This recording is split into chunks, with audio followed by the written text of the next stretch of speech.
how has that stuff played out and what you got your degree in? So part of that experience in getting that better understanding of opportunity and, within this country, it gave me the the motivation to see it's like, all right, I have a great opportunity. I've, been very blessed in my life, but not everybody else has that opportunity. So I feel like it's almost I have like an obligation to pay that forward and use my platform or whatever it may be to extend that to people who didn't have that opportunity or might not have that opportunity otherwise. I think sports just creates, it almost creates like playing field for everybody. No pun intended. Like, the basketball court's the same dimensions for everybody. Yeah. You know what I mean? Like the rim's 10 feet high.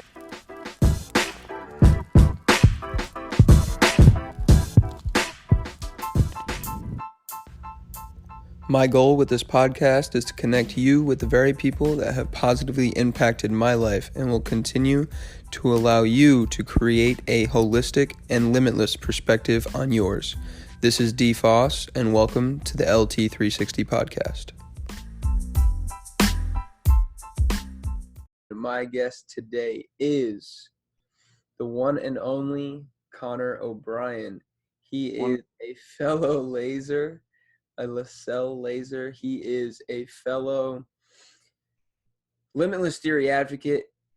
He has been a number one fan since the days of limitless theory being an idea.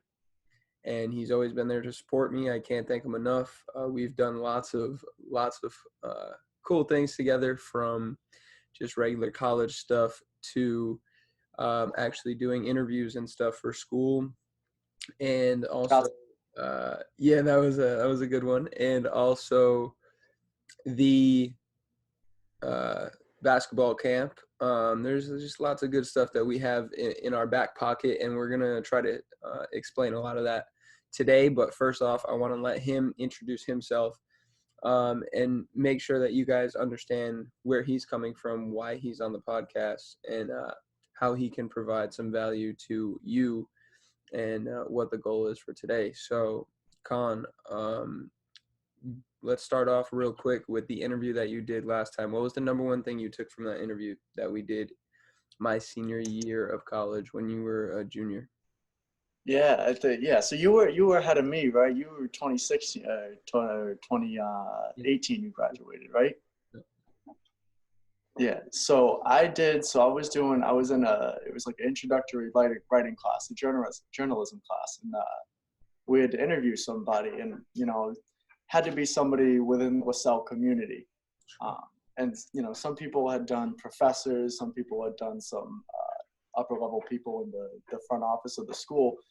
And I'm like, well, if I'm going to pick somebody in the LaSalle community, I'm going to pick somebody within a student body that, whether they're doing something like particular to the school or not, it's like I'm gonna pick somebody that I know is passionate about something that really cares. And this had been like probably a few months after you told me about Limitless and kind of the whole plan. And I was close to you or whatnot, and that's usually one of the journalism faux pas is not to interview people that you're close with, but I'm like, why not? I knew it was going to be good content. I knew I'd get good answers. I knew I'd get just real genuine stuff, and that's what works. So just talking about the main takeaway I got from it was just just the dedication and like how much you really cared about what you were doing and how much it meant to you personally. And it's like you believed everything you told me in the interview. Like I could tell you believed like through and through to the soul. Like in the day and age where with media where you might not be sure if what you're hearing is genuine, it was like that's what really meant a lot to me. Word. Thank you. I appreciate that. Would you say a lot of that stuff has played out? Would you say that that's kind of where? Would you say that it's continued to be genuine and truthful, like in terms of? Absolutely, for sure, for a fact. I mean, that's, and throughout the course of my life, I've seen a lot of genuine and non-genuine stuff, so I'm able to, pick it out pretty easily or whatever. And that, like, that was, that interview, the answers I got, I could tell it's like, this guy's, really about his discipline. He really knows his stuff. Like, he's passionate about it. So let me ask you that. You said, you've seen a lot in your life. So you're a very good judge of character, and I would totally agree based on, the friends that we have together and mutually as well. Where has that come from, and what do you think leads to having a good judge of character? Probably my parents, man. I'm sure that I don't want to make sure that they're here if they don't want to stoke their egos too much, but it's been my parents. Like, they're amazing people. They've been an incredible support system for me. So they've just laid the groundwork for what it means to surround yourself with people who, not only care about you now, but care about who you want to be and who you're gonna be, like who you want to be in the future. I think that's so critical. And then, like, obviously Justin, like, just the group of people that we surrounded ourselves with, that's just, just good, high character people. Just one people. There's a lot of people that follow trends and just try to copy. We live in a copycat type of society now, especially with social media and whatnot. But, I always try to surround myself with people who are just super unique, have, these one or two qualities that, you can't really describe, but it's special. So I think that's, my parents have always told me and encouraged me to be one of those type of people. I think my parents are both those type of people. They're one of one. They're, I'll never find people like them. So, and just the support that they've given me to pursue and do who I am and who I want to be, and, just pretty much giving me free reign. And that's what it means to me.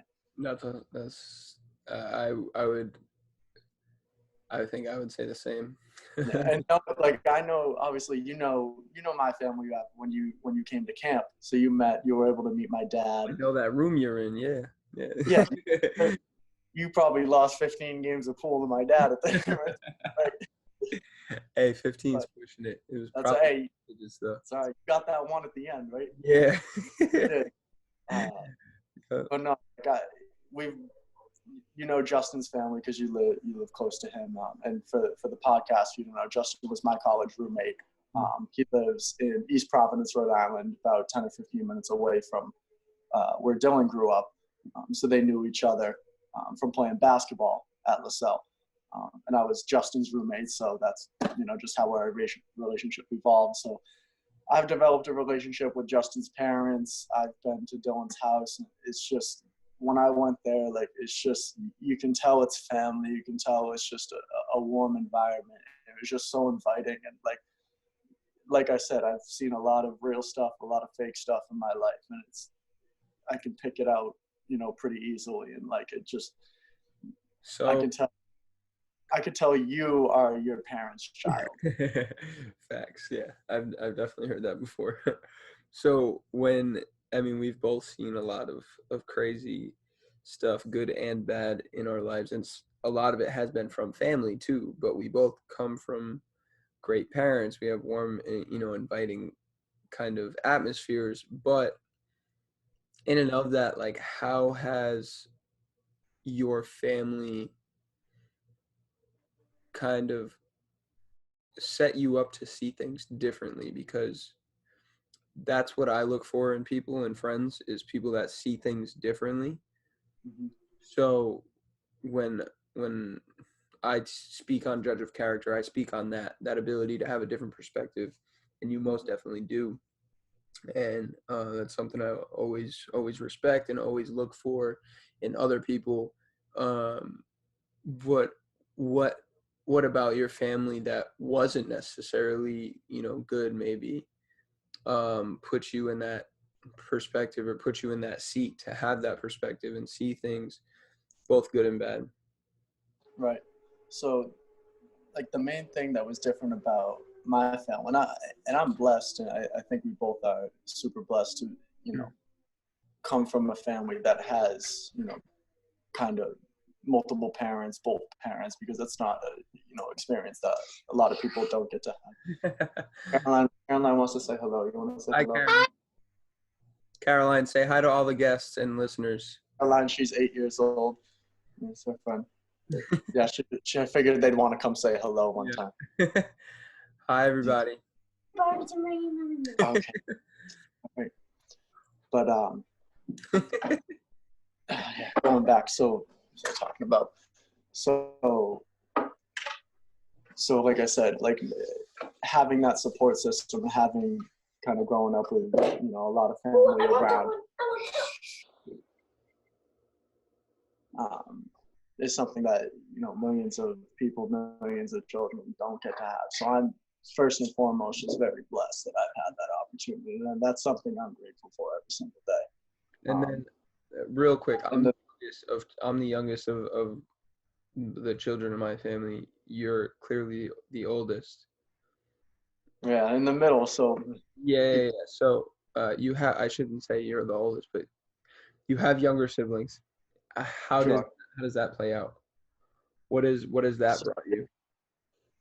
It's been strange how it happens. So I didn't get, so my, not Caroline, the one you just met, the one, so my other sister Molly, she's 11. So I was 12 when she was born. So I grew up with, my parents were separated. They separated when I was 3, and then both my parents remarried.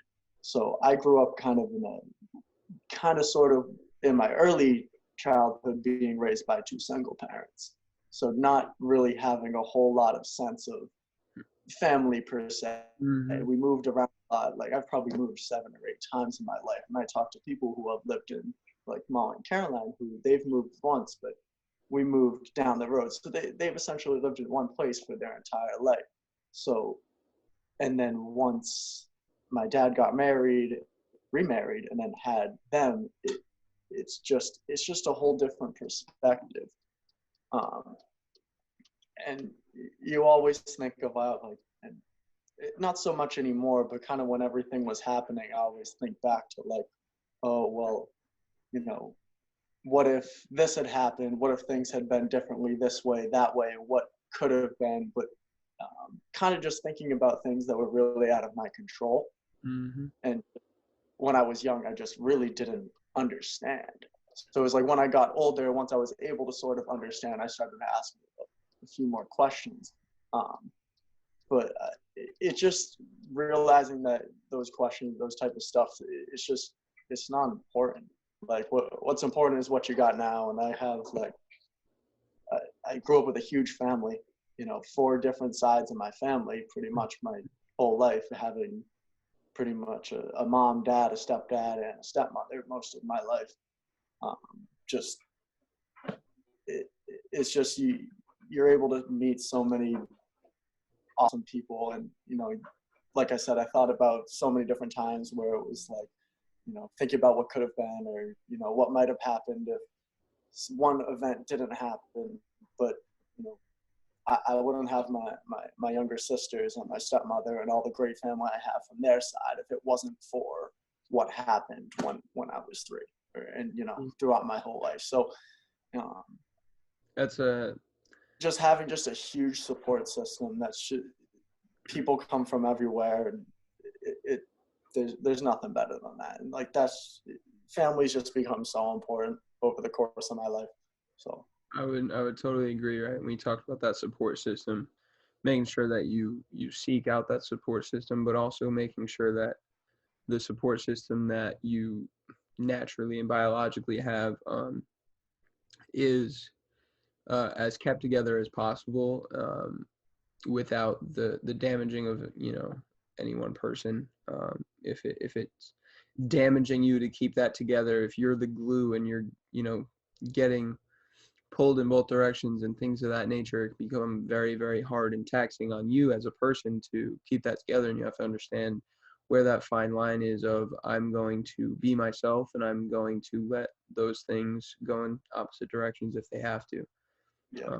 But I would totally agree that, yeah, the being in the middle of four sides of a family is something that me and you both kind of have in common. And it's a strange thing, but it definitely brings a lot of perspective and I think a lot of gratitude. But that's only if you see it as that, right? You see it as Right. I don't have control over it, and I'm not going to have any regrets over something that I can't control. I'm not going to sit here and ponder on it and try to think, what if, but, you know, like we had talked about, there's certain things that play out over time, and that fortitude that we have to endure at the beginning of our lives usually play out for the better. And I would say that that's definitely happening for both you and I, but it doesn't mean it wasn't tough. It doesn't mean it still isn't tough and things happen and come up. It's more often than not that we have to deal with stuff, but we're in a better position to do so. Right. And like the main difference was just like growing up and like as when I was a kid, like the only thing that happened, my parents were separated when I was 3. So like the only thing I've ever known in my life was that. So like to me, it was nothing. Yeah. You were in like it was just all about like your experience. Like you can only walk a mile in your own shoes. So it's like one experience to me that's so normal might be something that's totally unfathomable to somebody else, and vice versa. Something that they experience to me, it could be something that I could never believe. And that's just so I think that's something I think about every day. It's like everybody has their own individual life. Mm-hmm. And something that we talked about all weekend at convention was imprinting.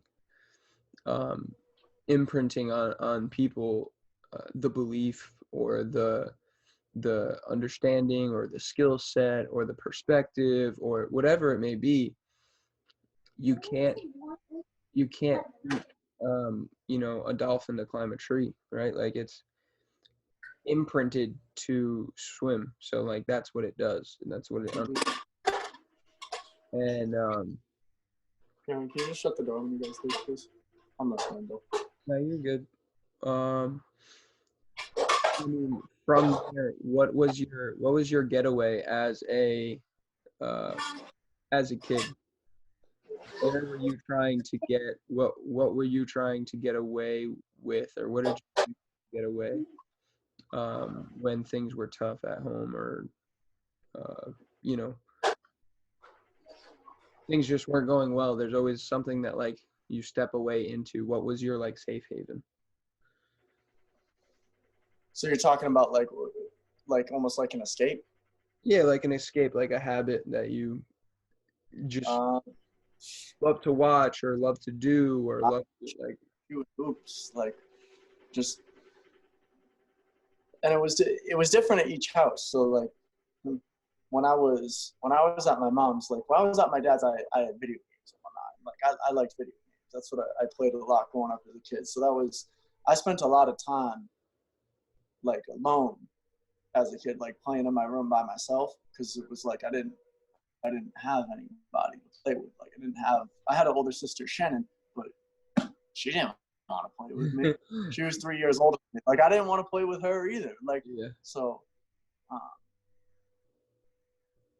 what I would do most of my time as a kid at my mom's was like build Legos, like build blocks, and just like constantly without directions. Like I'd build obviously the structure that came in the box, but I would just spend hours and hours and hours just building stuff just based off my imagination. And I think that like doing that, like the time I spent in my room by myself, just plotting, creating all these different things has just become a part of me as an adult. And like my creativity, my imagination, problem solving. Your inquisitive mind, right? Right. It just like, all right, I want to get this done, but there's this obstacle here. How do we get around it? And it was just like, it was different at each house because, dad allowed different things at his house than compared to my mom. Like my mom was a lot more strict. Like I didn't get video games at my mom's house till I was like 13 years old. She did not like that. Was not allowed. So But what did you do? So what did you do when you were younger than 13 while you were there? At my dad's or at my mom's? So At your mom's, you couldn't have video games. What was your escape? So I did have. You said hoops earlier. Was that? I did have. Well, I obviously have. Later on, my stepbrother came in probably when I was about 5 or 6 years old. So when my mom remarried, my former stepfather had 2 kids from a previous marriage. So I had a stepbrother who was a little bit younger than me, and we were cool. We got along, but we were still very, very different people.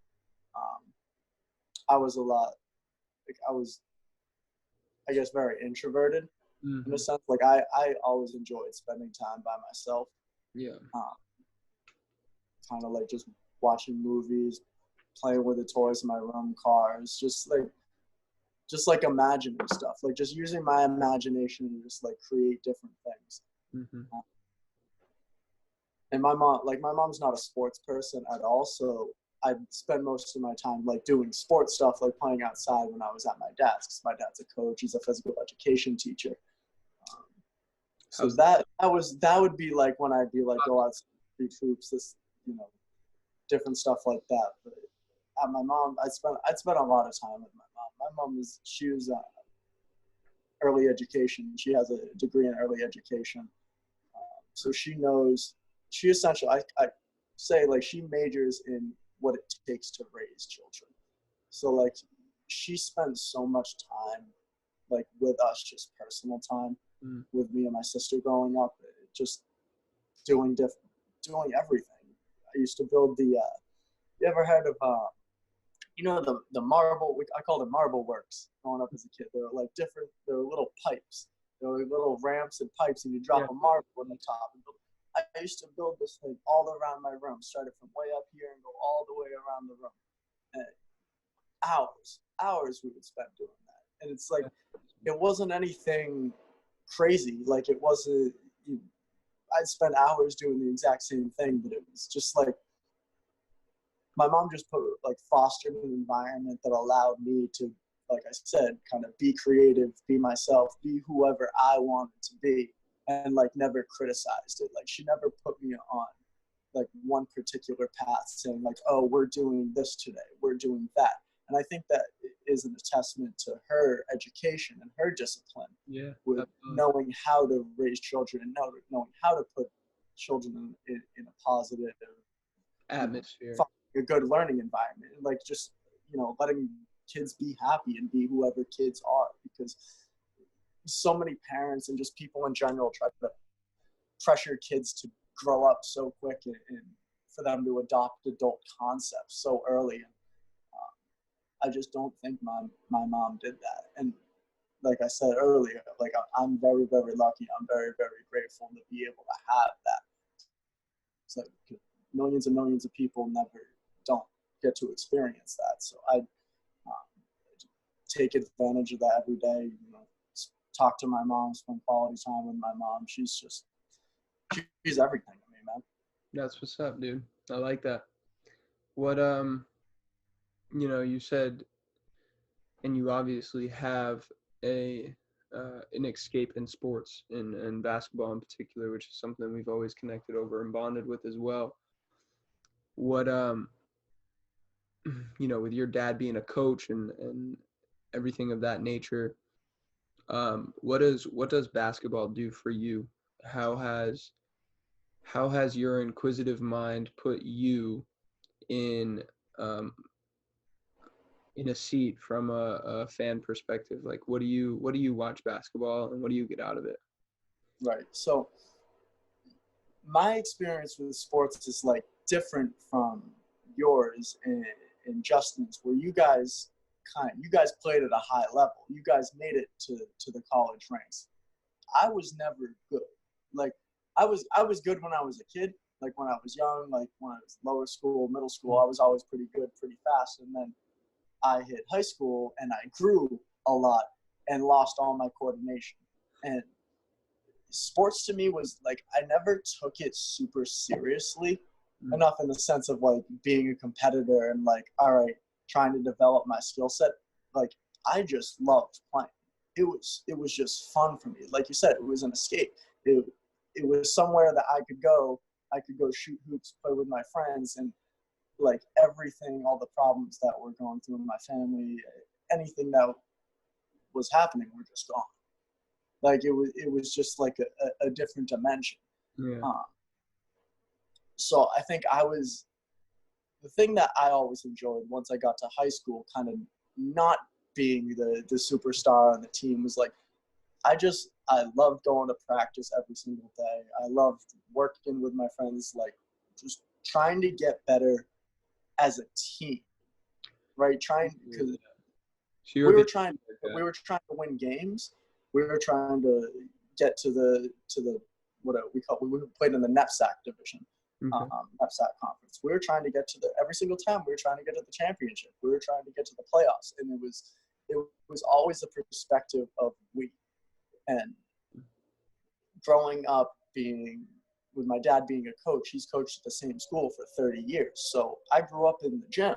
You'd think I'd probably be pretty good growing up being the coach's son. I went to practice every single day with watching my dad's team. I just grew up around like the team environment.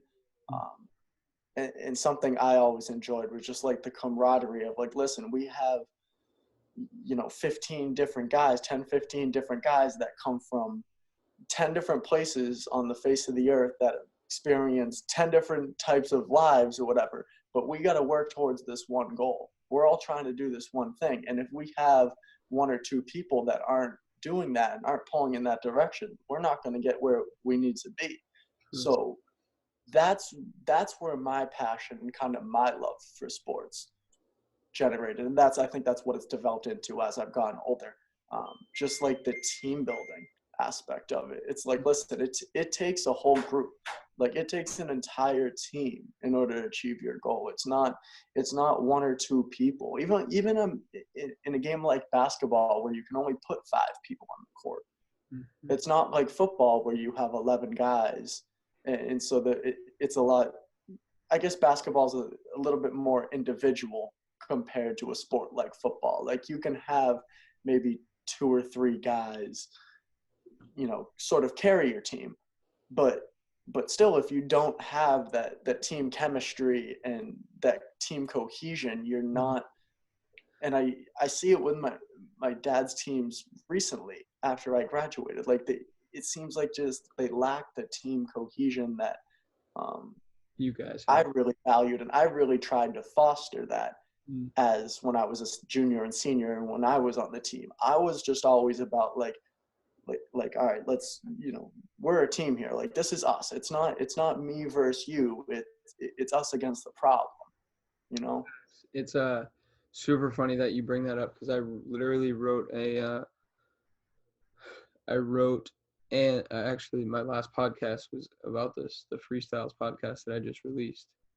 And I wrote a LinkedIn article about it as well. And it was the power of teamwork. And it's whether it's 2 people working together, or it's 5 people on a court, or 11 people on a field, or 9 people on a field in terms of baseball.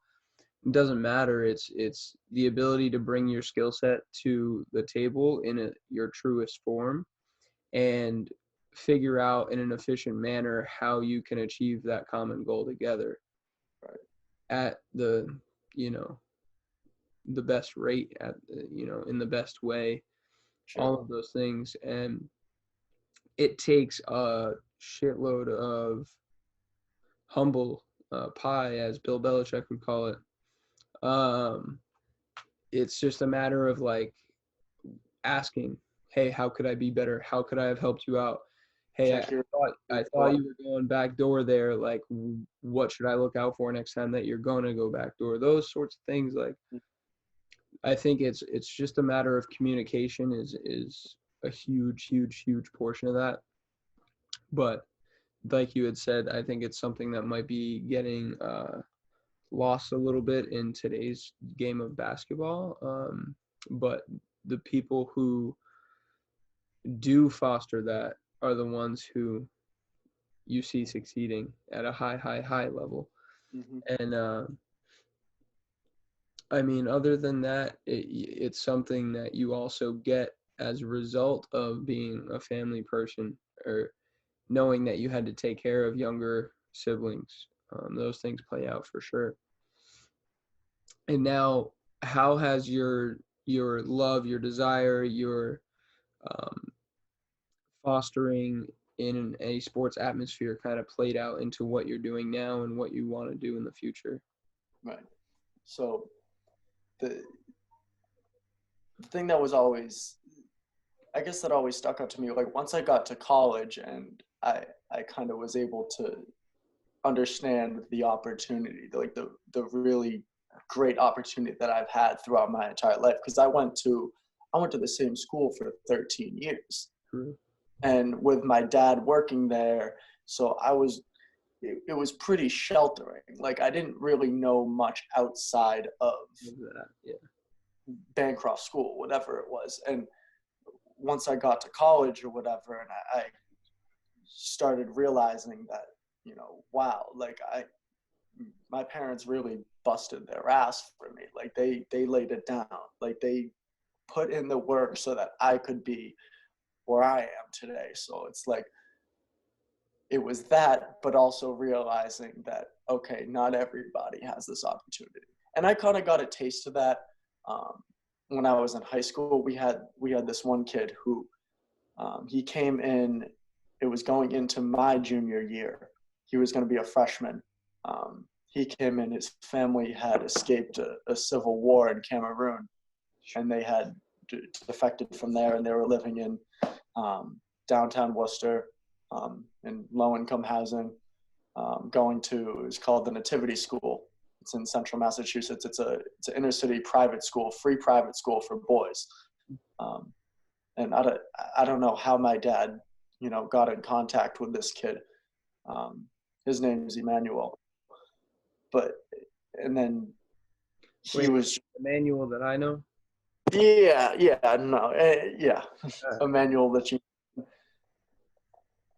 And that kind of gave me a little bit perspective, kind of learning about his story and where he came from. That gave me a small perspective of like, all right, not everybody has that same opportunity that I have.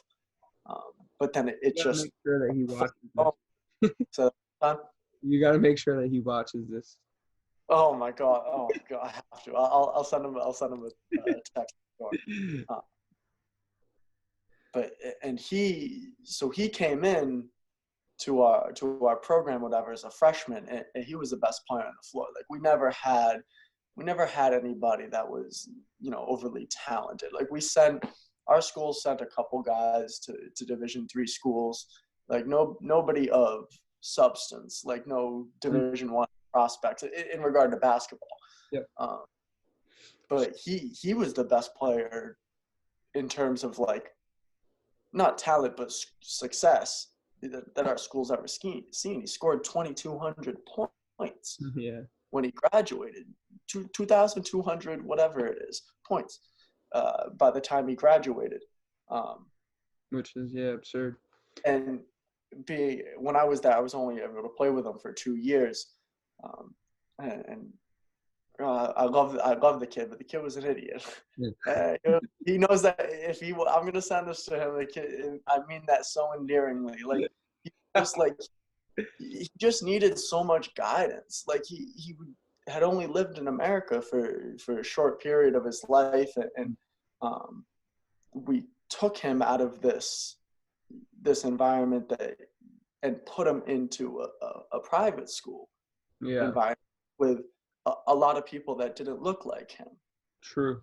So, and I can't even imagine what that type of experience for him was like. But for me, it was like, it was eye-opening to me that it's like, all right, like, the opportunity is a lot different. Not only between me and him, but between me and, a lot of other people in the country. Of other people, right? So then fast forward when we get to school, And you're in college, it's, even though LaSalle's still, it's a private school, you still get a lot of the sort of similar people Mm-hmm. in a sense, but you get people from all different creeds, colors, backgrounds. And obviously my roommate situation between me, Justin, and then my friends Jason and Abner, like, I went from a place in high school where it was all white people to the point when I went to college, and I was the only white kid in my room. And it's just like going to college and seeing like all these different people, and you just gain, it's literally a shock. It's a total shock. I think part of that comes from being in one place for the same 13 years. And then, but I wouldn't have had it any other way. For like me, those opposite. I was in such a diverse high school. Right. And then I got there and I was like, this is so boring. Right. So many of the same people. That's crazy how different that perspective is. Like, to you, like, LaSalle was so much less diverse than from where you would come from, where for me it was like it was literal, like, crazy. Like, I probably count on two hands the number of people who weren't white that I graduated with like 56 kids in my senior year. I could count on two hands the number of kids that weren't white in my high school. Yeah, so you're talking less than 15 to 20% of those. Yeah, it was just.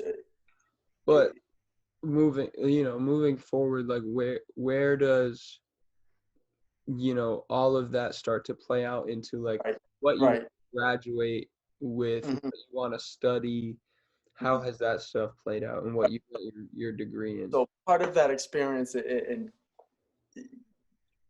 getting that better understanding of opportunity and, within this country, it gave me the motivation to see, it's like, all right, I have a great opportunity. I've, been very blessed in my life, but not everybody else has that opportunity. So I feel like it's almost I have like an obligation to pay that forward and use my platform or whatever it may be to extend that to people who didn't have that opportunity or might not have that opportunity otherwise. I think sports just creates, it almost creates like a playing field for everybody. No pun intended.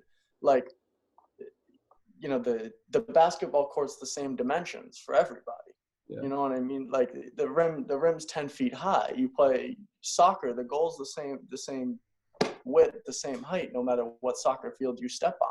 Yeah. So it just, and for me going forward professionally, it's like, it really motivates me, and I'm really interested in just making it, especially, and the sports world has, I say, like, the playing field is an equal place, but the sports landscape may not be either, or may not be. But like, to me, it's just like, I just want to be able to bring that opportunity that I have and the blessings I have to people who might not, otherwise have it. And like, to me, that's just like my obligation as a human being. Like, that's, what we're supposed to do. Like, humans are supposed to help other humans out regardless of what it is you do. Yeah. Who you have are. a skill set, you have to use that skill set to help other people, for sure. Mm-hmm. Without a doubt. What did you get your degree in exactly? So I got my undergraduate degree in sport communication. I graduated this past May, and then I'm currently pursuing my graduate degree in integrated marketing communications. I'm anticipating graduating about a year from now in December of 2020. So this year. And that's through LaSalle too, right? Yes, sir. So I they had a 5th-year program where I was taking graduate classes my senior year. Yep. We did the same thing. Yep, we did the exact same thing. And I think so where I took my sport communication, I'm going to try to mesh the marketing communications and the sports is media. Yes. Social media, like, our world's so much smaller than it was even when we were kids. like social. When did social media come around? It was what, like 2008, or like when we were probably 10. But when Yeah. I was 10, I wasn't allowed social media. I didn't get social media until I was like 13 or 14. Like, you know what I mean? At least a decade into our I lives. still remember the day I downloaded Instagram. I was in math class my junior year. Some girl was like, "Yo," I think it might have been my girlfriend at the time. She was like, "You have to get Instagram," and I was like, "Yeah, whatever. I'm not doing that." She was like, "Blah blah blah blah blah, whatever." I did it in math class that day. I remember the classroom I was sitting in and everything. That's I hilarious. remember the first picture I posted, I think, was it was literally sitting in class, and I posted a picture of my Air Maxes. Classic. Kicks of the day, yeah. Um, things have changed quite a bit, that's for sure. Right. But I mean, like you're speaking to, like the ability to influence the world in a positive way and change and create change through sports and through the expansion of sports and the sharing of sports globally, and the people who are influencers in the game is pretty profound. I mean, you speak about like LeBron James opening schools. Yeah. Like that's, you know, it's pretty wild to think about that. That would have never happened 20 years ago. Um, and then just the ability for them to have influence on culture is, once again, it's absurd. Something that was unfathomable 20 years ago, but like you're talking about, the integration of media and technology has made that really possible. So um, what is like one thing that you're currently kind of working on or towards with those things? Is there anything in particular, or is it like I'm just working through getting Yeah. my degree? Most of it's just school right now. Like not so much stuff like personally, like you have your personal brand Yeah. that you're working towards. Like I don't have that per se, but I'm really just trying to just diversify my work experience and just trying to like cover so many bases as I can, so that when it comes to the point when I graduate, Yeah. or when I, you know, finally get that, you know, that break for whatever it is, a full-time job, to read, to just that break, that I'm ready, that I'm prepared, that it's like that I'm ready to take that step. I would try to stop you right there and say that you're never going to just be ready. You have to acquire and you have to acquire skill sets in enough different environments to just have the confidence that wherever you end up, or whatever Right. you say yes to as an opportunity, you will be able to figure it out, because no one's going to give you, hey, here's the job that you know how to do Yeah. perfectly. Here it is. Right.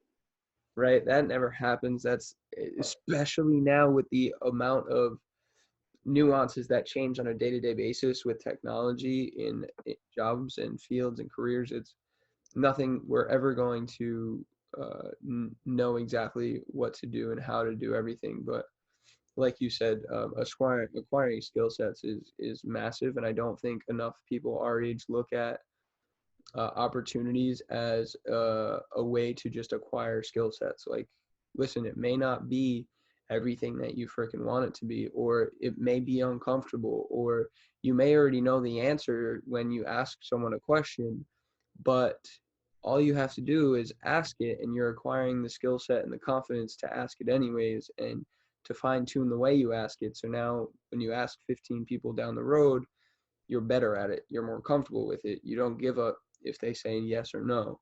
Yeah. That kind of stuff plays out. So I definitely commend you for being able to just say, I'm trying to acquire a skill set, because Yeah.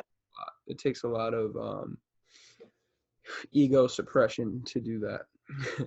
And like you were saying about just like comfort zone, like being okay with like, people don't like being uncomfortable. Me personally, like nobody likes to be put in a situation, an environment, whatever it is, that they're not comfortable. But that's how you become comfortable. with things is by spending time being uncomfortable.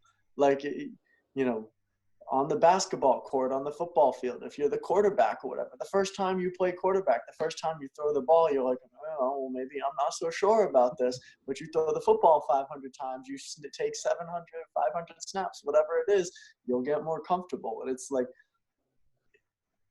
I said, nobody likes to be uncomfortable, but it's just like a necessary part of improvement. And acquiring skills. It's repetition of being uncomfortable. Stress adaptation. You put your body in an uncomfortable position that causes stress, and your body knows no other way to survive than to adapt to stress. Obviously, there's fine lines, but yeah.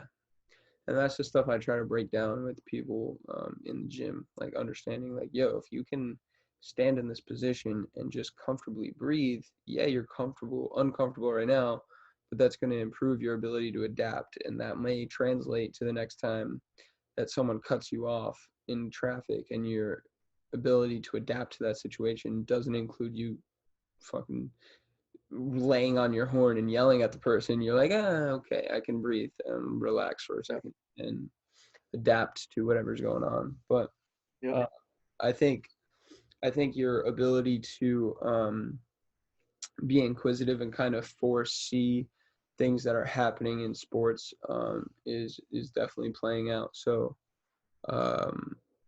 is there anything that you see right now in professional sports that's like taking a big change, or things that people should look out for in particular? Well, in professional sports, specifically, players now have the power. And it's different in each league, and we're seeing it change in every single league. So NBA, it's been that way probably ever since the ABA integration. Yeah.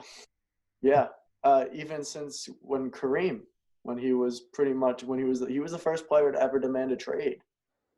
I wrote an article about it. It was like back in, I can't remember when it was. It was probably before, I think it was in my graduate school, and probably last semester, talking about just how that changed the whole league, where players were tied to one team. Like, obviously Bill Russell won 8 championships in a row with the Celtics, but like, he never imagined playing for any other team except the Celtics. He didn't have that power. Yeah. Whereas Kareem went to UCLA, won 4 championships in a row, whatever it was. He won national championships at UCLA and then goes to Milwaukee. And like, that's, he obviously was successful there. Then it just gets to the point, he's like, listen, man, I just want to go home. just wanted to go home. Like you said, that was back in, I can't remember, what year was that? I couldn't put a year on it specifically. It's going to kill me. But, and then that has just increased tenfold to now, where just like now you have like the Players Association, like player unions, where like players have just gathered together and used their collective power against the owners. And it's like, hey, we're more than just your employees, because in the end, the players are the product.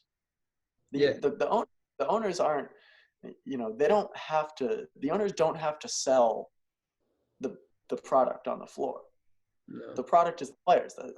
That's what they are. So, and when the product is human beings, you have to treat it a lot differently than if you're selling iPhones. Like, you're trying to sell an animate object. You're trying to sell a human being skill. Like, you have to treat it a lot differently than something that's inanimate. There's emotional ties, there's feelings, there's the understanding that they have a life and family and all of those things. And a lot of times, even, they obviously get overlooked time to time, but without a doubt, it's much different. So the business side of sports is vastly different.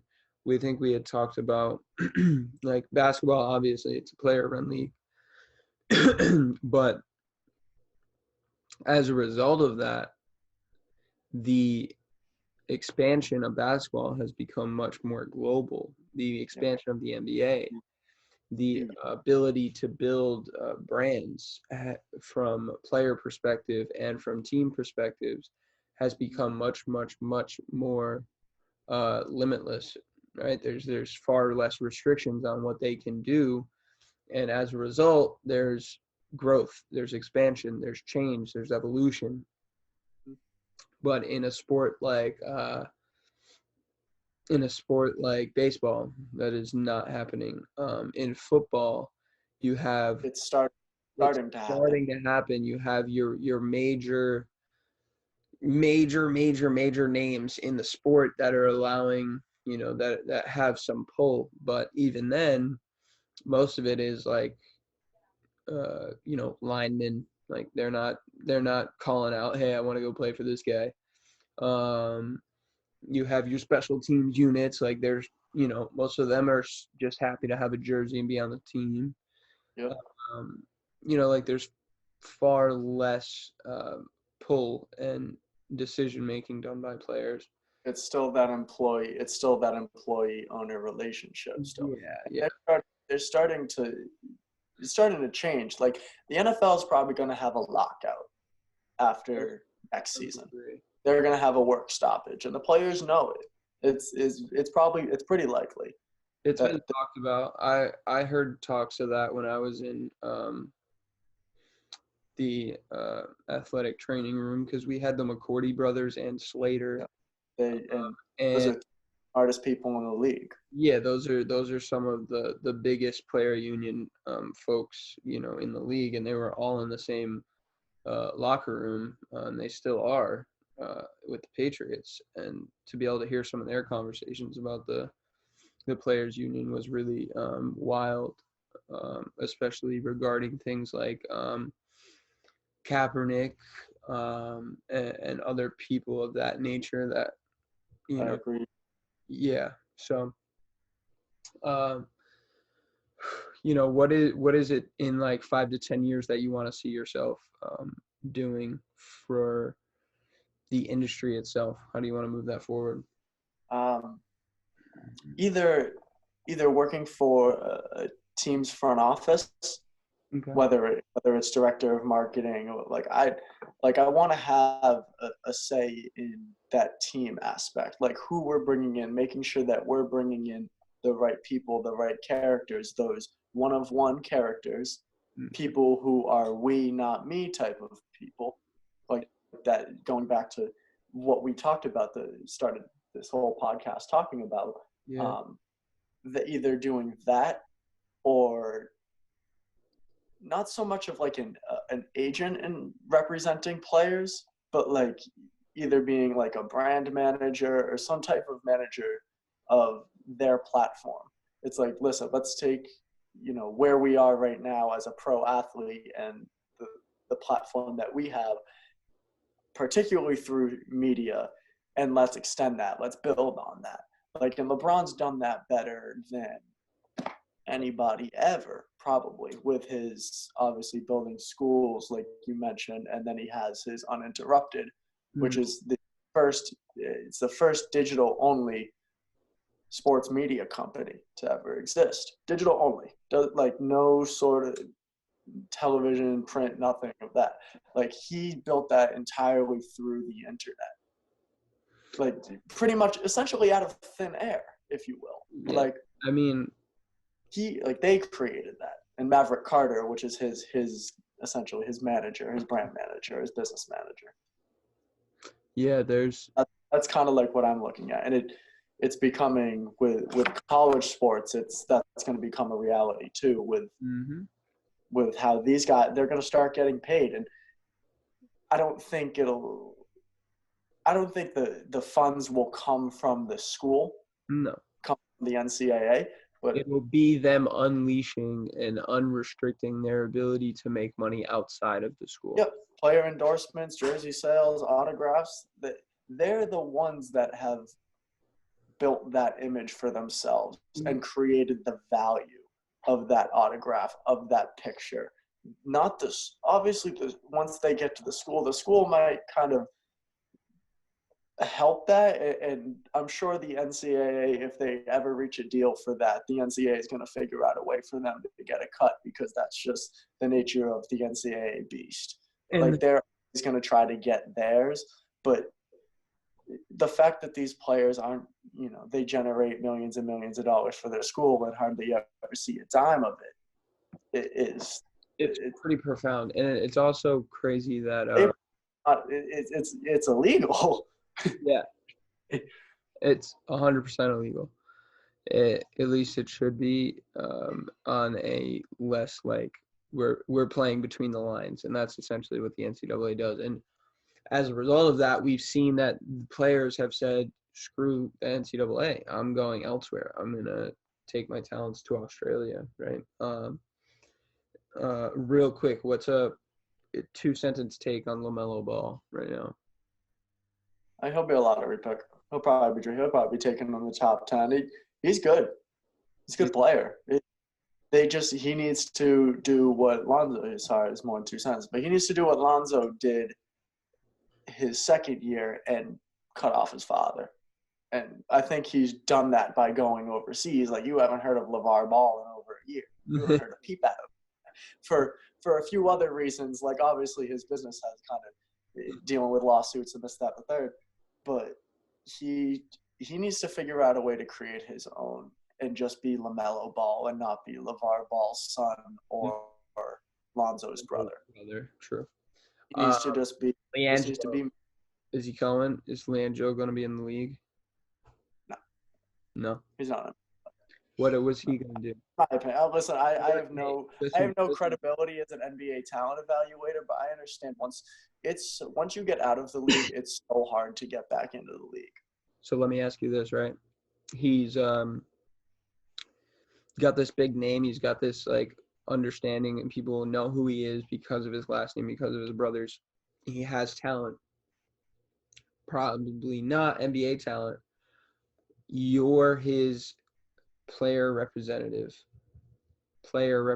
You are the one that's telling him where to invest his time, where to make his name for himself from a media standpoint. What do you tell him to do? Where does he make his next step? How does he create his own legacy? Utilizing media. Good question. I think, bro, come on. Out of 3 brothers who have been the most tied to the big baller brand or whatever it is, it's probably LiAngelo.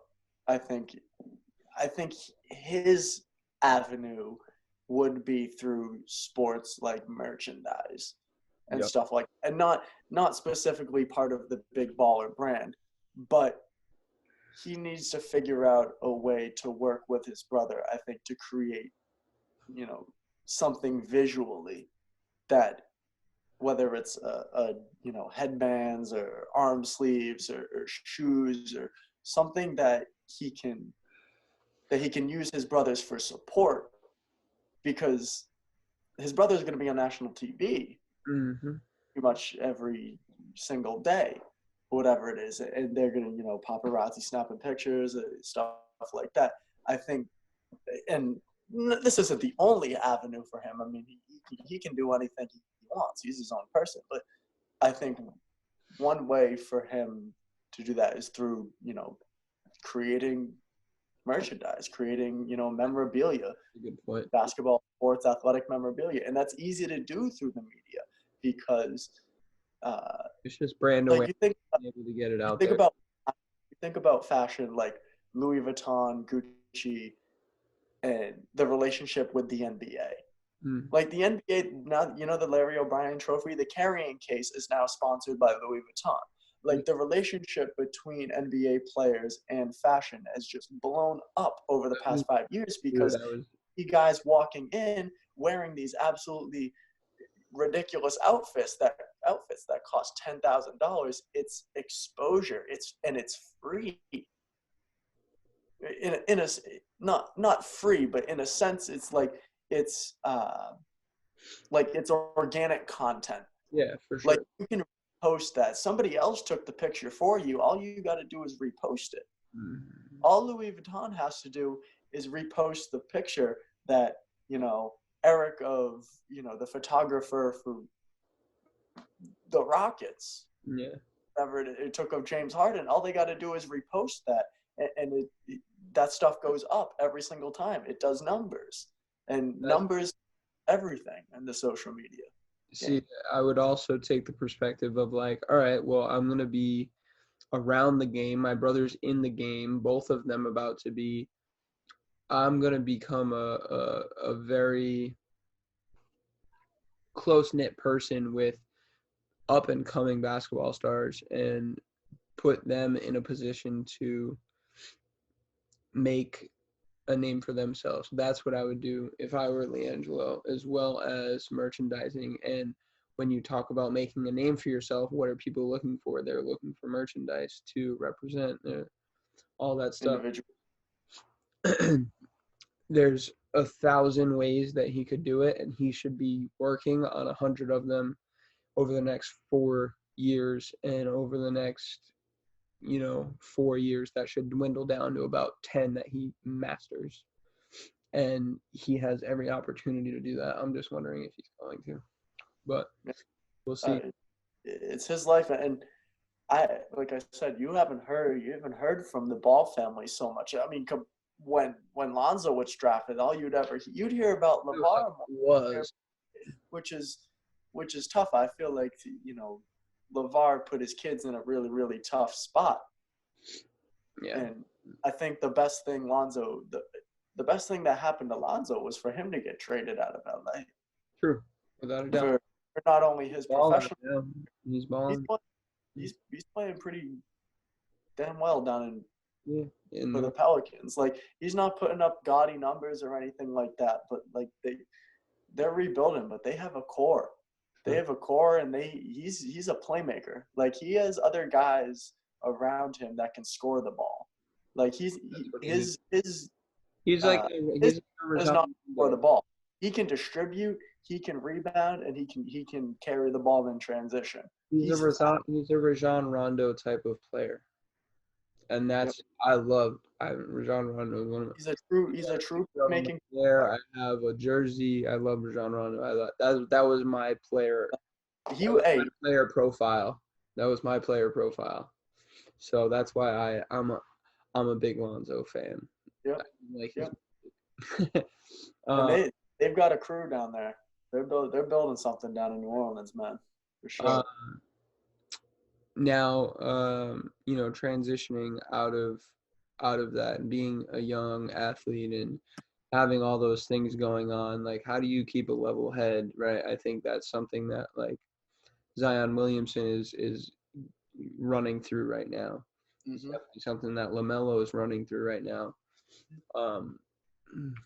Where do you see someone like me and what I offer possibly being able to integrate with players like that, possibly being able to take someone of that age and relate to them, but also show them, like, hey, here's like little things that you can do to stay on top of that stuff.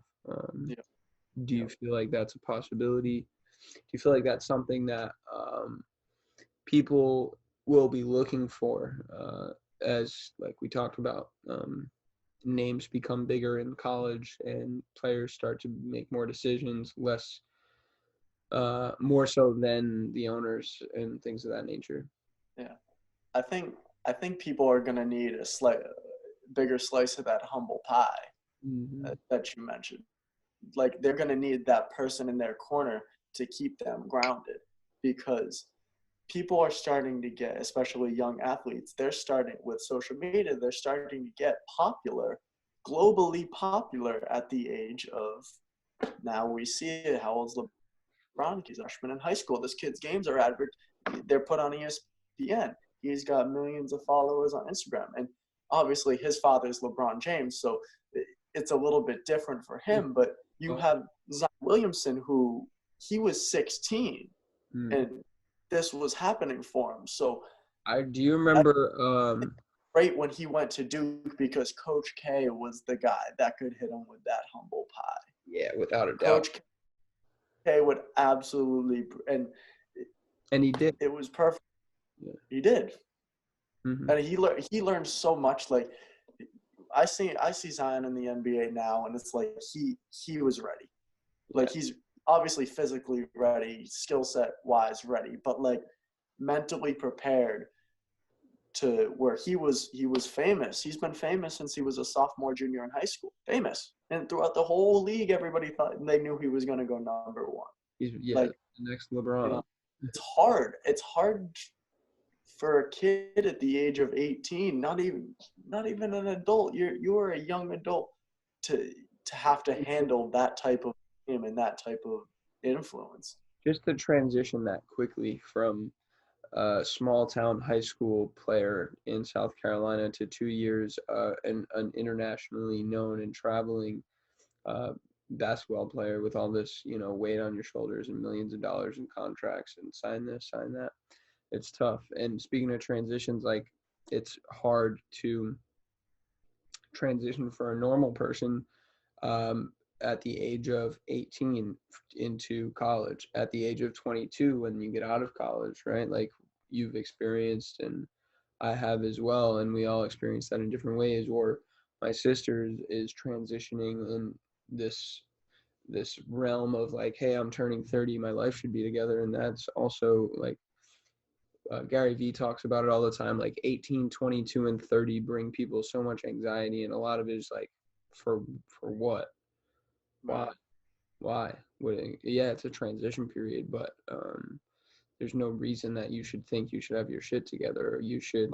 It's like a social, misconception. Oh my god, I gotta, yeah, and it's a whole bunch of nonsense. But it's not a bad thing to have that anxiety in a sense, like to keep yourself back. Like it's anxiety is a form of survival. It's our nervous system survival guide. I tell people that all the time. It's normal. Just being able to be in control of it and understand why it's happening is that's where the nuances come in. But yeah, no, that's a good point. For people to understand is like it is normal. It's not necessarily a bad thing. But moving forward, once again, like what kinds of things you had mentioned that like you see things that I do as an opportunity for people to take advantage of and stay maybe even keeled throughout those transitions. What are some of those things that you're trying to implement into your life right now? Right. So, like I said, how I described it when we talked on the phone, what was it, 2 weeks ago? Like you're one of the most grounded people that I know. Like you never get too high, never get too low. And I'm like, I was and I am still like at a stage in my life where I'm struggling with like getting to like maybe not like just pretty much staying too low or maybe getting too high and maybe getting caught up in overthinking things that might not be there. And so like you've always just been somebody that I've in a sense looked up to with that ability just to, not get overwhelmed whatever direction it goes in, whether it's super positive or super negative. Like you've just been always, to me at least, been able to always take everything with a grain of salt or just take everything at face value. And for someone who like just my whole family, me, my older sister Shannon, and my mom, we're just like high functioning anxiety people. Like it's hard to notice it. Like it's hard for the everyday person to notice it, but it's like we're just on all the time, just like constantly going, worrying, overthinking, like looking for that next thing. And when it's good, when like I don't know how to describe it, but like it's like when it's good, it's great. When it's bad, it's awful. Yeah. the way to is just becoming so polarized in one direction whenever one thing happens to you. And going back to what you said about the example of you gave when somebody cuts you off, and it's like, all right, am I going to lay on my horn, or am I just going to be like, all right, just move on, type of thing. There's a podcast I listen to. It's a sports podcast, and he always like, this guy knows how to put stuff into perspective. And he's like, there's two types of people in the world. It's like when you miss an exit on the highway, there's the type of person that's going to be like, oh my God, I missed the exit. What the hell am I going to do? And then there's the person that's going to be like, all right, we'll just catch the next one. Yeah. It's like, I'm that type A personality where it's like, holy shit, I just missed that exit. I am absolutely screwed. I'm going to be 5 minutes late to where I want to be. Like everything. And it's in reality, it's not going to matter. Yeah. Like I'm 5 minutes late. The person that I'm going to see is going to be like, yeah, it's cool. Like, it's fine. Like, don't worry about it. But in my mind, it's like, damn it. Like, I'm off schedule now. And that's, I see it in my sister. Me and my sister have that. Like, we're so concerned about like timing, like being on time and like being where we need to be when we need to be there. Yeah. And like, I see you and you're like, and obviously I see it from a different perspective than you see it, because I see it from my shoes. But like, you're that type of person to be like, all right, we missed the exit. It's like, we'll be good. We'll just catch the next one, man. Like, don't worry about it. And it's like, I see that. I'm like, damn. Like, I wish I could just have like a slice of that.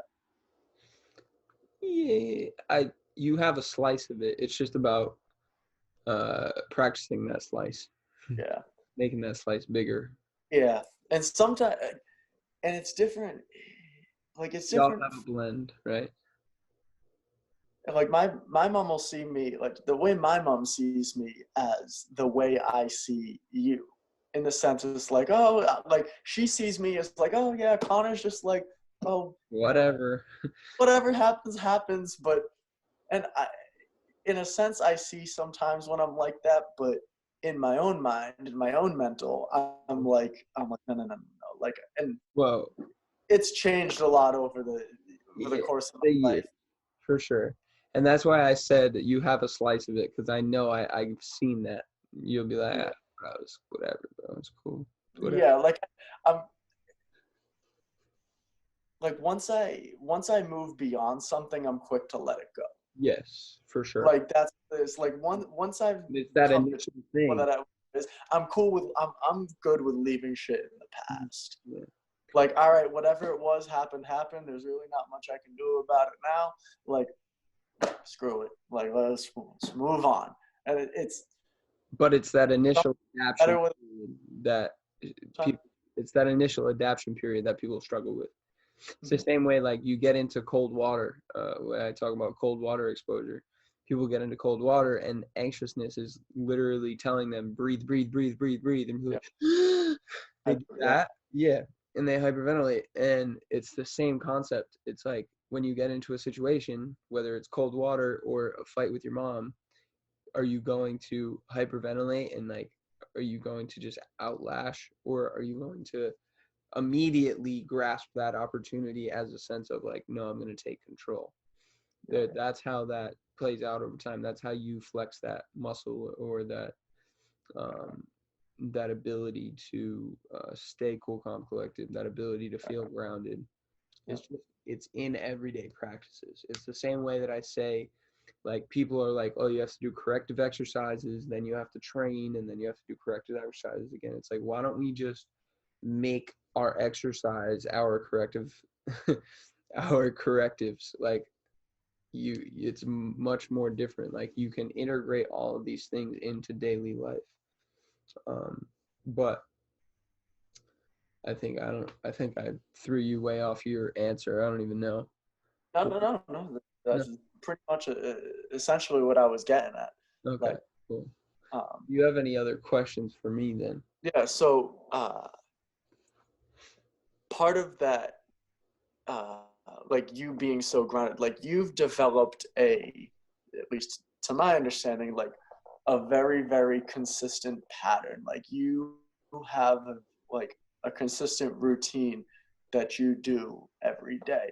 Like you were telling me, and like I'm not trying to put words in your mouth, but like you were saying, like, all right, you wake up every day, you journal, like you write down 3 things you're grateful for. Like you do these same things every day, and like you found something that works for you.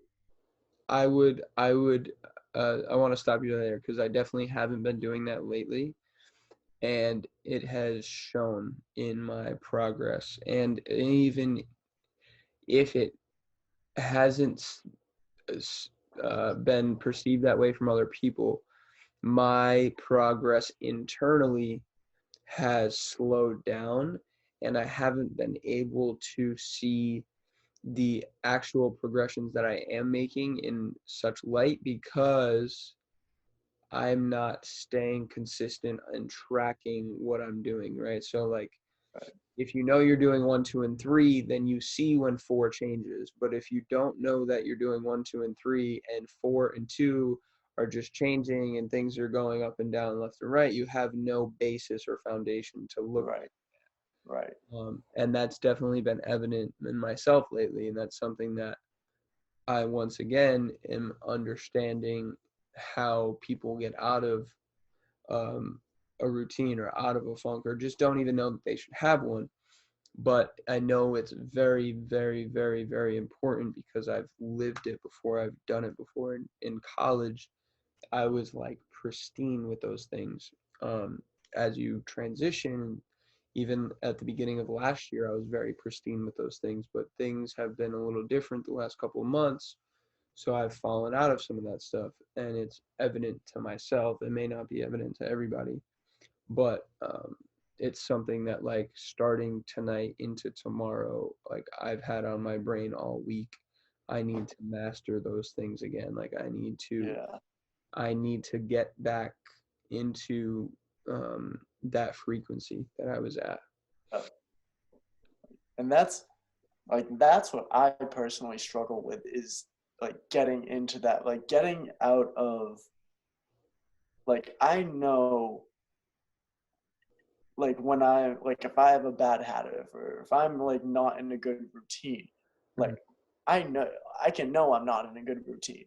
Like I tell myself, I'm like, oh man, you gotta get doing that. Like how do you get from that mental state, from being like getting out of that spot? All right. Like it comes down to whatever I am about to do next is an opportunity to get out of it.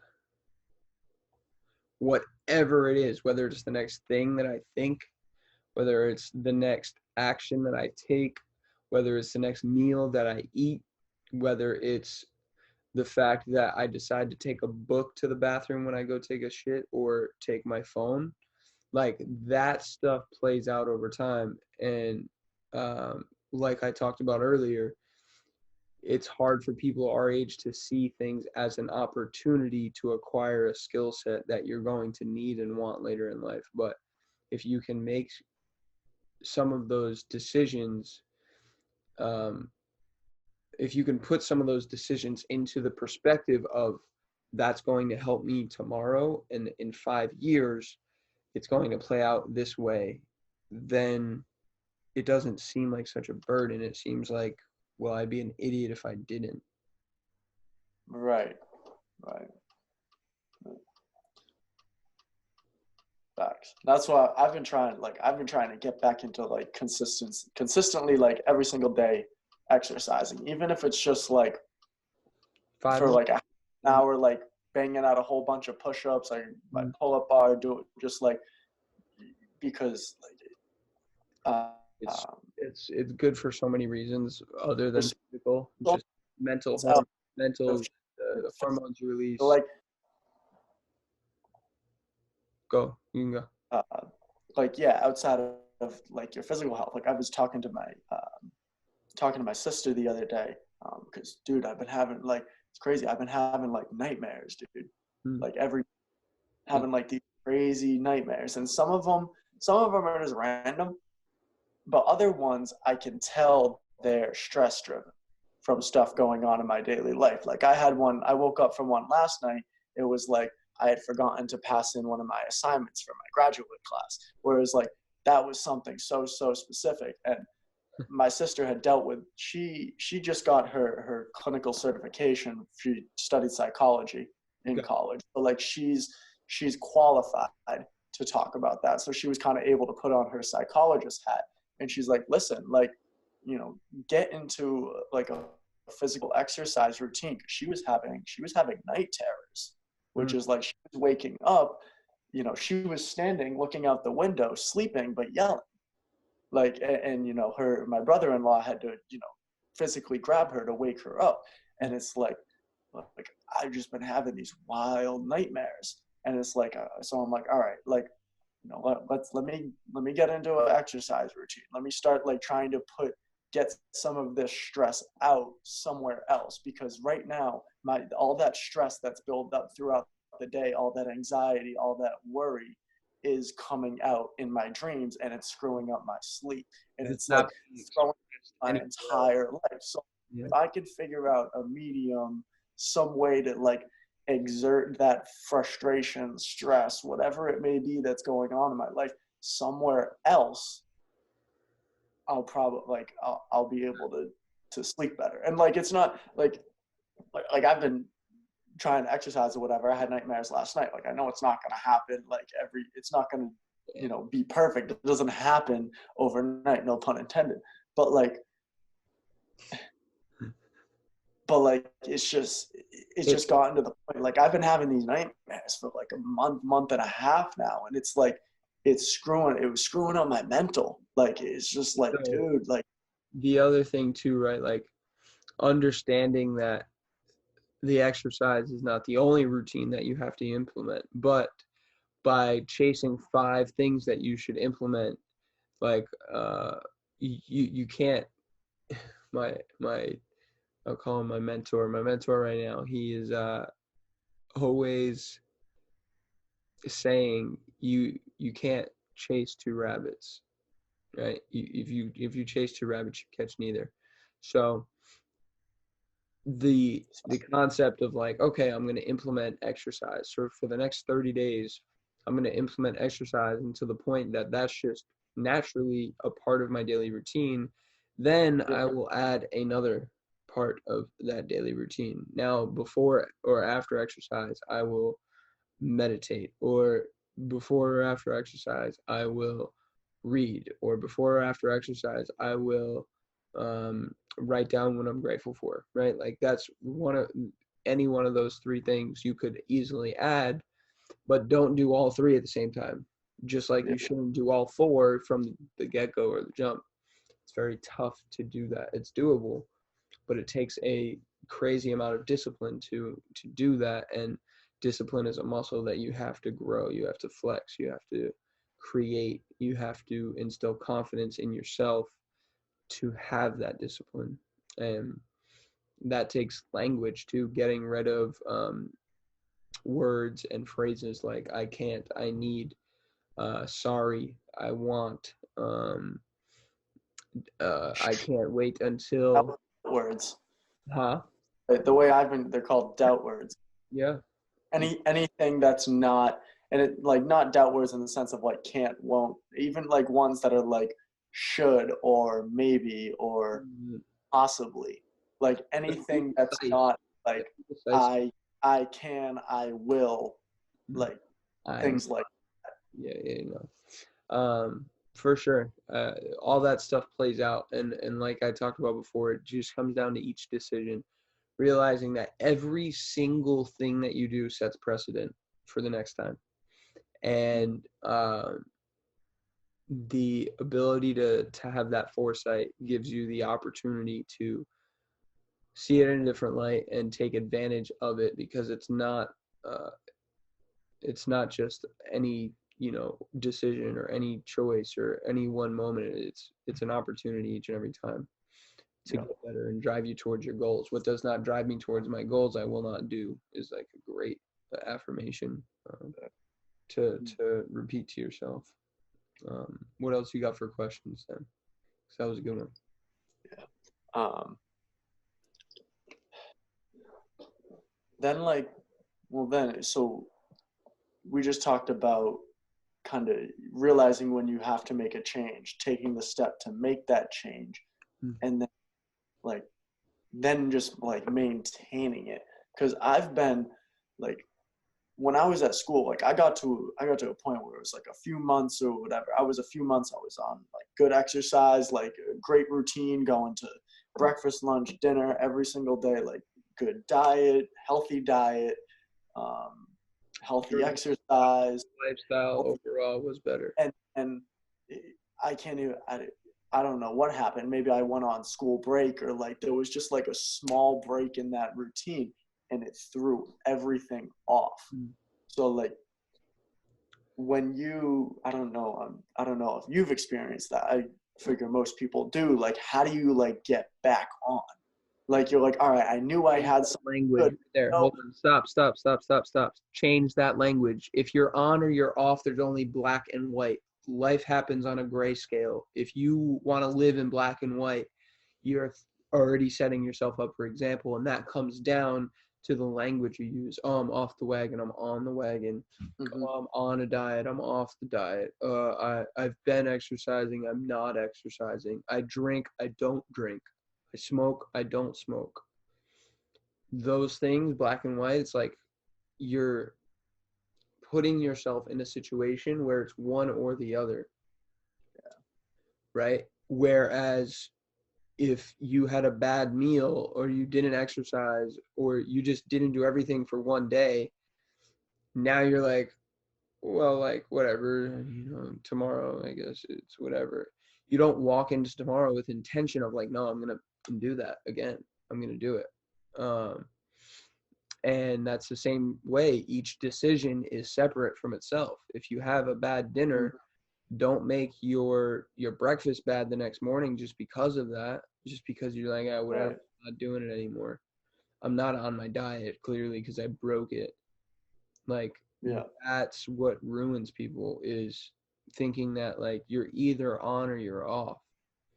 You're either good or you're bad. Like, everything's a grayscale. Before, like, complete transparency, right before this podcast, there was like, my mind was just hectic. It was everywhere. I was like, you know what? I easily could text Connor and be like, you know what? Like, today I have a lot more things I could do. I need to get done this, that, and the next. And I'm not in like the best mood to go sit on a podcast. But I was like, yeah, but I like to have these podcasts because it's just talking to people and getting things out there anyways. So it's going to make me feel better. And it's like, yeah, but you haven't done then it's like back and forth, right? One person on one shoulder, and then it's like, yeah, but you haven't done a podcast in like a couple weeks anyways. Like, what's another week, whatever. And then boom, back to the other side. Well, that's exactly why I should do it. Right. Just like the initiative. The initiative of like, hey, this is something that I enjoy. Every time that I do it, I enjoy it. But the thought of it beforehand isn't always like, hey, I'm ready to just sit there and talk to somebody. Right. Like, I'm not ready to put on that face or that this. But then like, I sat there and was like, why am I putting on something anyways? Like, that's false. It's false advertising. Just like when LeBron made a Sprite commercial, like, that shit used to piss me off. So why would I sit here and make, ain't drinking Sprite? yeah, you spent $1.2 million on your body, and none of that is alluded to Sprite. But all that stuff plays out. Like, it's each and every decision.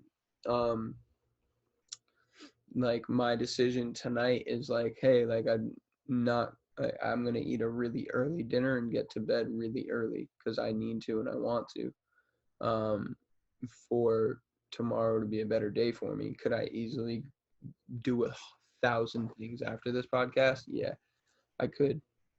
Are they going to move me towards my goals? Some of them. But is it going to be as efficient as me going to bed early and then waking up and just being really on top of my game tomorrow and being able to bang out some of that stuff at a more efficient rate and a better mindset, and with drive and intent that is not going to wear me down over the course of the week? Like, I have a 5:30 to 7:30 day tomorrow. That's 14 hours. Like, I need to be ready for that, especially after a long weekend I just had. So just understanding, planning ahead, all of those things come into staying committed to the goals that you have for yourself in future. Because it's once again, it's like, well, I'm not exercising. It's like, okay, well, is it going to be any better or more fun for you in 6 months to try to get back on the wagon? No. Why don't you, it's going to be easier 2 days after you quote unquote got off to get back on than it is 6 months after. You know what I'm saying? So I'm sore as hell right now. yeah, but it's like, so tomorrow, you know, the best option for you may not be push-ups and pull-ups and squats. It may be yoga, and you're like, fuck that, like, I don't want to do that. If you took 20 minutes tomorrow and watched the YouTube video on yoga, you would have that experience for the rest of your life. That's literally something that you, right? And you may learn one thing on there, or one pose, or one something that just gives you a better insight as to like, oh, now I know when I'm sore and this hurts, like I could do this. And it doesn't have to be a half hour of working out. It could be like, you know, I just drove for an hour to my dad's house. Now I'm going to get out and like, I know my back hurts. I'm going to do that pose and it'll do something for me. And it'll take you 3 minutes when you walk in the house. But by you taking the 20 minutes tomorrow to invest in yourself and your knowledge and your skill set of other ways to work out, now you take that and you walk with it the rest of your life. Sure. Those things, like just looking at how those things play out. Saying hi to someone tomorrow in 5 years could be a business deal. Yeah. You know what I'm saying? Like, and if you don't have that foresight, then you're never going to see the point in staying committed to anything that you do. Yeah. So. Yeah. That's true. That's fair. I've tried so much to like, because over the course of like the past year in my life, like I've had to live pretty much on like a day-to-day, week-to-week basis. And like, I haven't been able to like, I don't want to say like I haven't been able to do that using those like doubt words that we're talking about, like, but just like where my life was at, I wasn't able to like look 6 months into the future or like even 3 months or a month down the road because I had no idea where I was going to be. I didn't know if I was going to be living in the same spot that I was. So I'm like, it was just hard where it was like, and living day by day is like, you know, is positive and negative. Yeah. Where like I always try not to get too far ahead of myself, where it's like I can only control really what I do today and like maybe tomorrow, like physically. Physically, I can really only control that. Like I know where I'm gonna be today, and I know where I'm gonna be physically tomorrow. Tuesday, I don't know. Like you know, at least physically, mentally, I may not be here Tuesday is like a realistic thought that goes through my head every single day. Right, like, you know, my dad has an awful. We live the entire OBrien family lives through metaphors and expressions. He has an expression like, "I could be dead by then," which is like an awful way to put it. But somebody will ask him, they're like, "Hey, you know, coach, what are we doing next week?" He's like, "Could be dead by then. I don't know," and it's like, it's morbid. It's morbid. An awful way to think about it, but it's like humbling.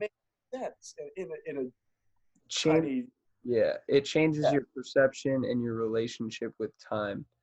And if there's one thing that you should try to become very close with and very upfront with and very true with, it's time.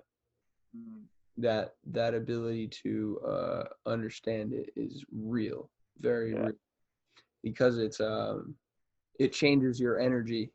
And literally when you think of it on a freaking frequency level, like you understand that like what a frequency is, right? And how that wavelength looks. And based on the amount of time that you see frequencies compressed into, aka energy compressed into, determines the height of that, right?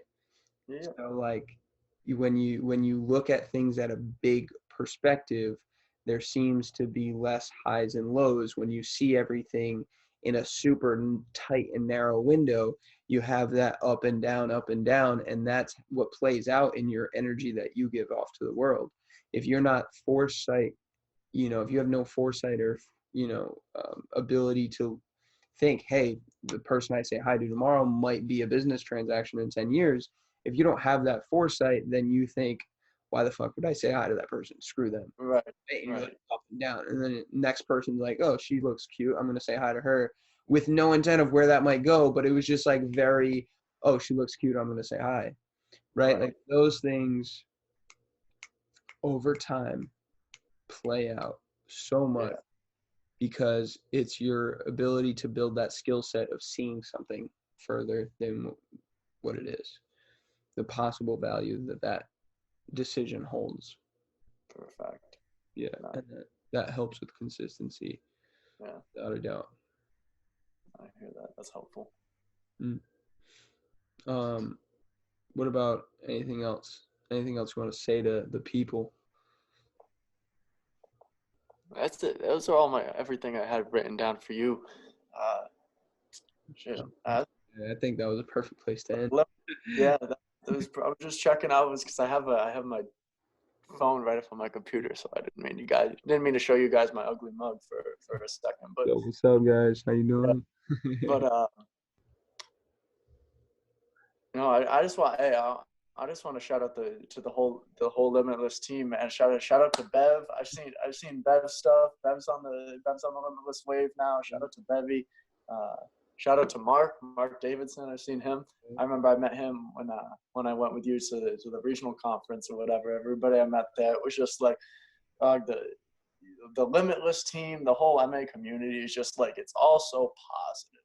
Like it's all just like you said, like forward thinking, like that positive language. Like it's just fostering an environment for people to be successful. Like fostering an environment for people to like get to where they want to be. And like I said, what did I say, at the start of the podcast, surrounding yourself with people that don't only care about who you are now and what you can do for them now, but what your personal goals are and how you can, like, they can help you achieve that. Like, and that's what it is. That's what that's what attracted me to this. That's what MA is about. Like, I mean, that's another reason, like, I've been able to change my mindset. I wouldn't even say change now. Like, that's the reason I've been able to evolve my mindset over the last 4 or 5 years. And it's awesome, dude. Like, we had such a good weekend. And one thing that Lauren Ridinger talked about yesterday was atmosphere, creating that atmosphere of support and self-love and self-actualization, the ability to share and be true with yourself and others, so that there is a vulnerability that allows you to help yourself and others. All those things play out for sure. And I mean, that's another reason, like, I like to keep everybody with the perception, like we talked about at the beginning, with that perception that a lot of people have, that I seek out, that I've had great relationships with, like you and Justin, for example, is just a reason that I want to keep you guys in my life, is because that's fostering a great atmosphere. And it's whether you are business partners or not, or friends or not, or acquaintances or not, or family or not, it's good energy, right? It's frequency. It's peace, love, positivity.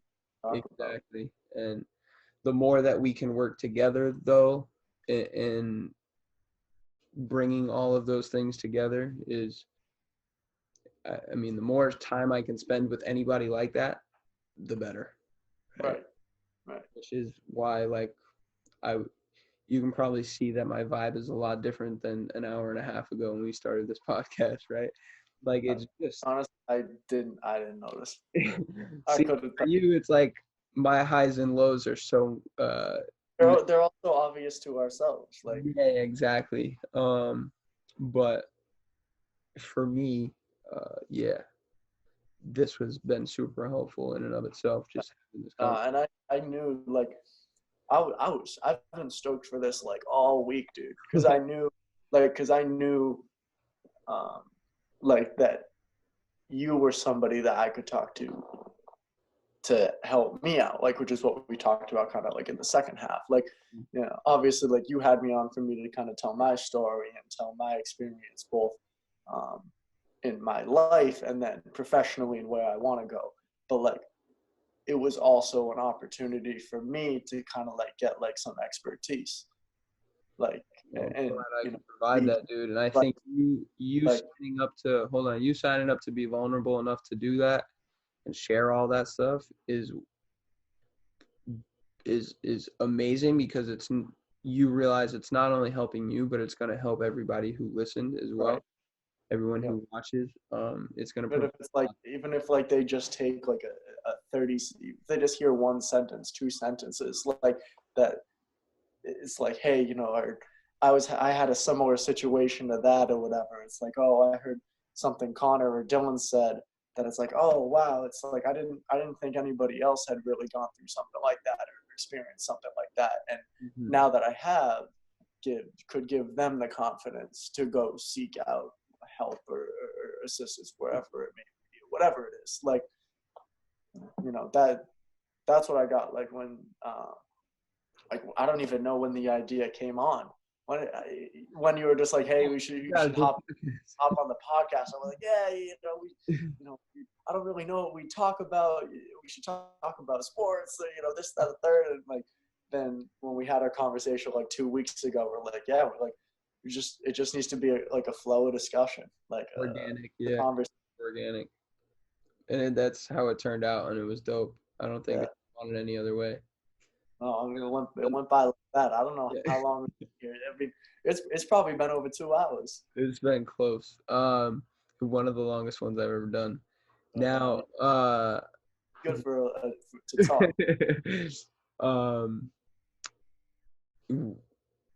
One, we got to make sure that Justin watches. Two, we got to make sure that Emmanuel watches. But I have one. Well, where can, I mean, if people want to reach out, contact, see what you're up to, that kind of thing. Is there?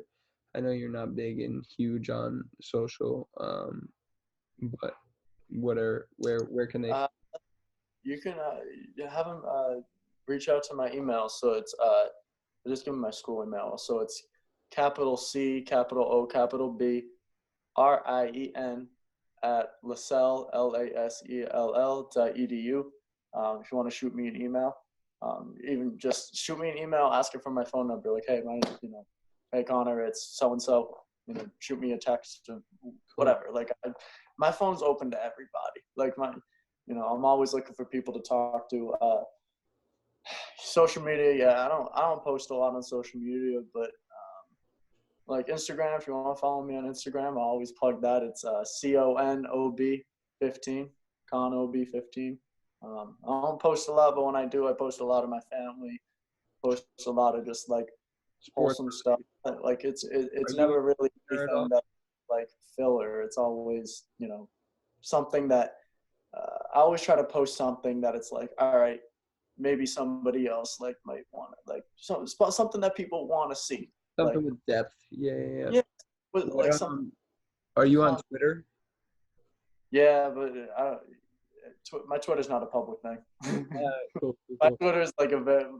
That's my. Nobody will on my Twitter. Don't search for him on Twitter. No, you won't find me on Twitter anyway. You won't find me. All right. Now I have a sports. That's the end here. All right. Top 3 sports franchises of all time. In terms of what, success or oh Man, Let's top go. three Let's sports go. Let's go with of this era. combination of no of all time. Let's go with a combination of success and brand, right? Uh-huh. About Uh, what did we talk about on the podcast? Building that brand. Top 3 sports franchises of all time. Name them off.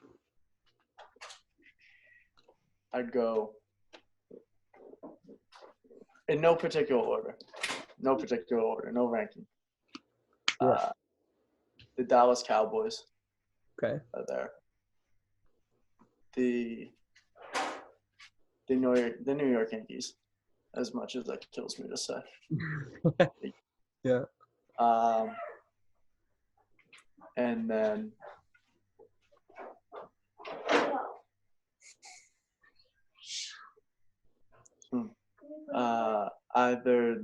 it's either the Patriots or the Montreal Canadiens. Oh, okay. Yeah. Which also kills me to say. I listed 2 Boston rivals in there, man. But Yeah. if you want to combine brand and success overall over the course of their entire existence, those are the 3. Sure. And Dallas is far more brand over success. Obviously, they had huge success back in the, but like that's the number one. They're the most valuable sports franchise in the world. Yeah, and I'm surprised. I'm surprised. Madrid. I'm surprised that I'm going to challenge you to maybe think about a soccer franchise in the future. Yeah. But I want to thank you, dude, for this experience. Was awesome. I'm glad you hopped on. No, I appreciate having me. Do this. We'll definitely be able to do another one. Like, we obviously have plenty of organic conversation to have, and I think we could dive deeper into the sports realm more specifically. But it's always changing, so like that changes every single day. So yeah.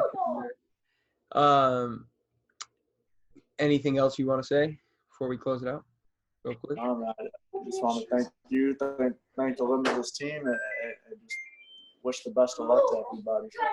Thanks, bro. We appreciate you. We'll chat soon, and everybody go re-listen to this. There's a lot of nuances that you may not catch, especially in the beginning. I wouldn't say that we definitely got off to a crazy good start, but if you look at some of the things that we touched upon in the beginning and how they came full circle in the end, you'll be able to see how this conversation can really answer some questions and provide some value. So hope you guys enjoyed. Share with a friend. Don't forget to like, subscribe, leave a comment, review, any of that stuff if you feel like it. If not, go after. No, I'm just messing with you. Peace out, everybody. Hey, we're all limitless, baby. We're all limitless. There, be limitless. Peace.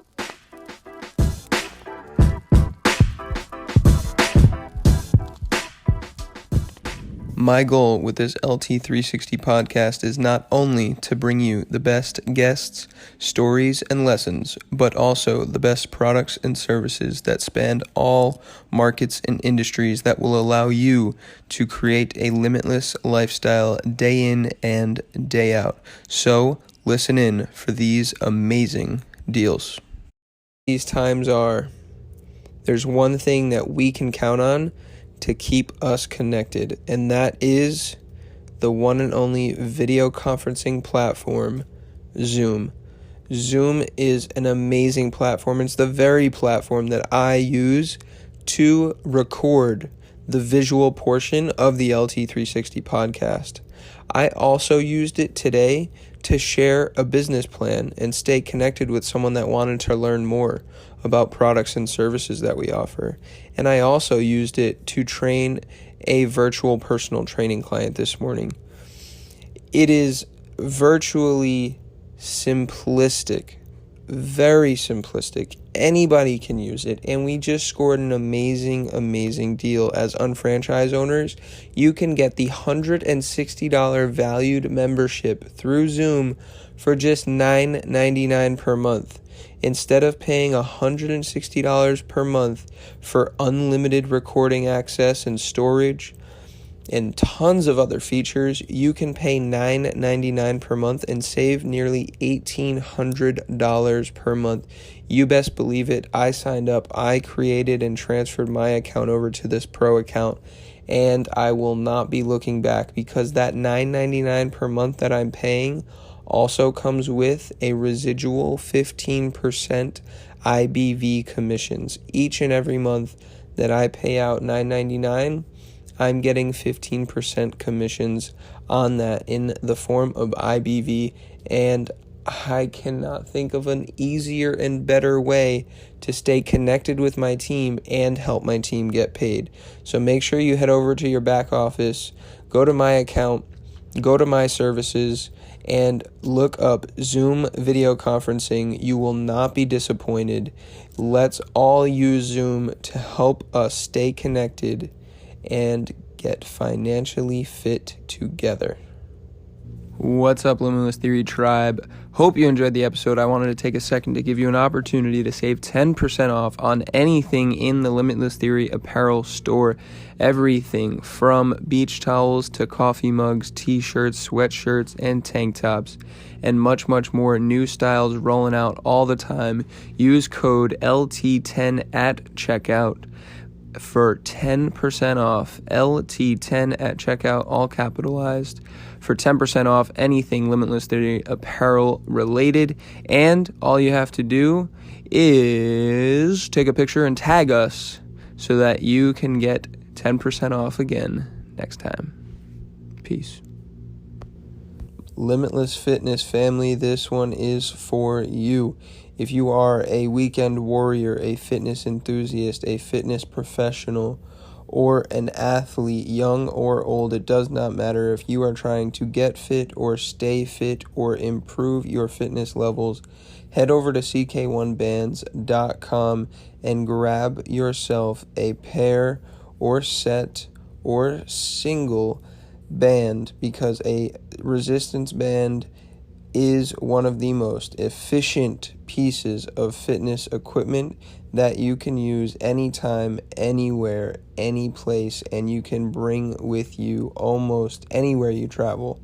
So head over to ck1bands.com and use the code LIMITLESS, all capitalized, for a special discount at checkout. Please go support Chris, everything he's doing. Chris Capon was a high school teammate of mine, a lifelong friend, and the first guest on the LT360 Podcast. He is the creator and founder of CK1 Sports. If you have not listened to that podcast, I highly suggest you go do that. And after you do, or while you are listening or watching it, head over to ck1bands.com and grab yourself some bands. I use these things every day with my clients, and they never disappoint. What's up, LT Tribe? DFOS here, just to express my gratitude and say thank you for tuning in and continuously commenting, liking, sharing, and subscribing to the episodes and the content that we are bringing you. It is helping so much. Once again, I want to say thank you and hope you have a great rest of your day.